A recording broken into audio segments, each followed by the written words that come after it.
Preuniversitario Colina. Clases en línea todos los días.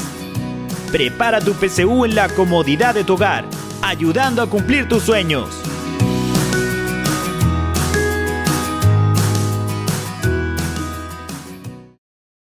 Hola, continuando con la PSU del lenguaje y la forma de enfrentar esta prueba y específicamente el primer ítem de conectores, hoy día vamos a estudiar las conjunciones continuativas. ¿Qué son las conjunciones continuativas? Son aquellos conectores que se definen como conjunciones que le dan una fluidez al discurso para que éste se presente de manera más cohesionada y también afecte esto a la coherencia. ¿Qué tipos de continuatividad existen? Son fundamentalmente 5 tipos en los que se clasifican las conjunciones continuativas. Vamos a verlas a continuación. Función continuativa de reiteración. ¿Cuándo utilizamos la continuativa de reiteración? Cuando la oración 1 y la oración 2 son sinonímicas o ideas equivalentes, nosotros debemos usar una continuativa llamada de reiteración. Ahí están las más comunes, es decir, o sea, vale decir, dicho de otra manera, en otras palabras, etc. Veamos el ejemplo. Sufre de claustrofobia, es decir, le teme a los espacios cerrados. Tanto la oración 1, sufre de claustrofobia, como la oración 2, le teme a espacios cerrados, son sinonímicas. Por lo tanto, debemos utilizar una continuativa de reiteración. El segundo caso son las continuativas de ejemplificación. Las más comunes son, por ejemplo, la más común de todas, como es el caso de, y otras más.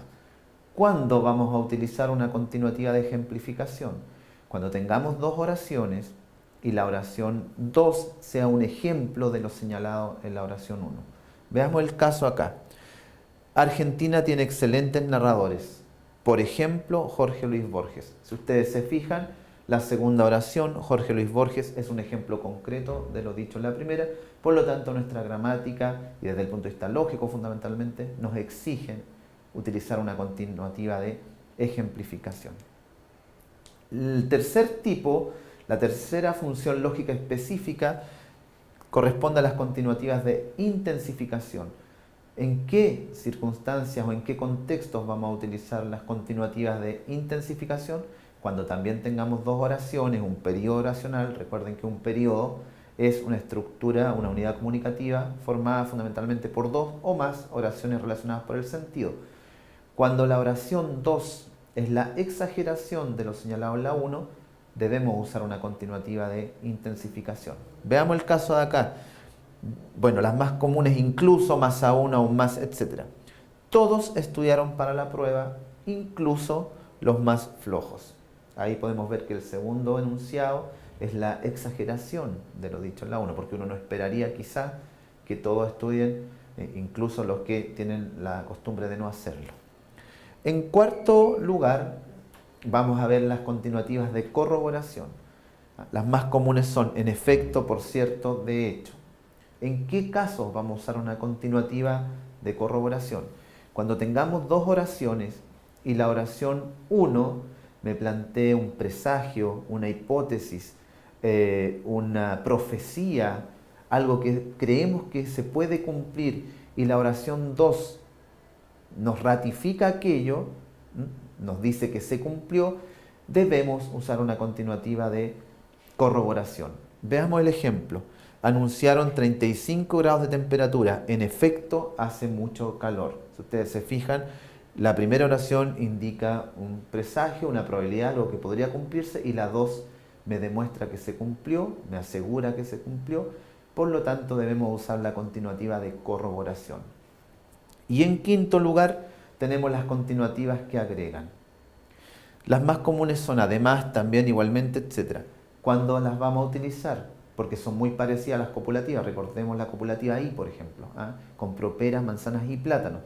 Cuando se nos queda una idea en el tintero, como se dice, ¿ya? Y queremos ponerla nuevamente, colocarla en una segunda oración con respecto a una primera, utilizamos la continuativa que agrega. Veamos el ejemplo. Ernesto Sábato era escritor, además pintor. un dato extra, no es una exageración, no vayan a confundirla con, por ejemplo, la número 3 de intensificación, aunque en algunas bibliografías el incluso aparece como una continuatividad que agrega, no obstante el incluso siempre nos va a dar la idea de la intensificación de lo señalado anteriormente. Síntesis, tenemos las conjunciones continuativas, que es la tercera función fundamental que hemos estudiado. Vimos las copulativas, las disyuntivas y hoy las continuativas, que se subdividen en 5 tipos básicos y usted ya sabe que no las puedo utilizar al azar, sino que tienen funciones lógicas bien específicas. Recordemos que los signos de puntuación no son un parámetro fundamental para determinar el conector correcto en un periodo determinado, sino que lo fundamental es cerciorarse de la función lógica que está predominando. Ahora vamos a ver unos ejercicios tipo PSU. Veamos el ejercicio 1. Prometió que iría a la reunión y estuvo allí puntualmente. Fíjense bien, la primera oración es una presagio, una probabilidad de algo que podría ocurrir. La segunda oración me demuestra que ocurrió, sí, se cumplió lo dicho. Tenemos que marcar la continuativa de corroboración. La correcta es la C, en efecto. Prometió que iría a la reunión y en efecto estuvo allí puntualmente. Veamos un segundo ejercicio tipo PSU. Todos se emocionaron con el poema, los más insensibles. Si ustedes se fijan, hay una oración 1 que me plantea una idea, la 2 es la exageración de lo señalado en la oración 1, por lo tanto, veamos, la correcta debería ser la A. ¿Ve? Todos se emocionaron con el poema, incluso los más insensibles. Veamos un tercer caso, un tercer ejercicio con 2 columnas, 2 incógnitas. En la narrativa contemporánea, el emisor ficticio, el narrador, presenta en muchas ocasiones la historia de manera fragmentada, obras de Cortázar o Vargas Llosa.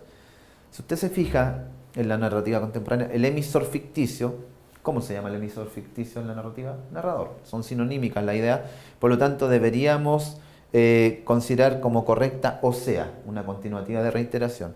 Y en el segundo caso, un ejemplo concreto, Cortázar, veamos la respuesta correcta, o sea, como por ejemplo, ahí tenemos el caso de que la correcta es la D. En la narrativa contemporánea, el emisor ficticio, o sea, el narrador, presenta en muchas ocasiones la historia de manera fragmentada, como por ejemplo obras de Cortázar o Vargas Llosa. Bueno, eso sería por hoy y nos vemos en una próxima ocasión. Preuniversitario Colina. Clases en línea todos los días. Prepara tu PSU en la comodidad de tu hogar, ayudando a cumplir tus sueños.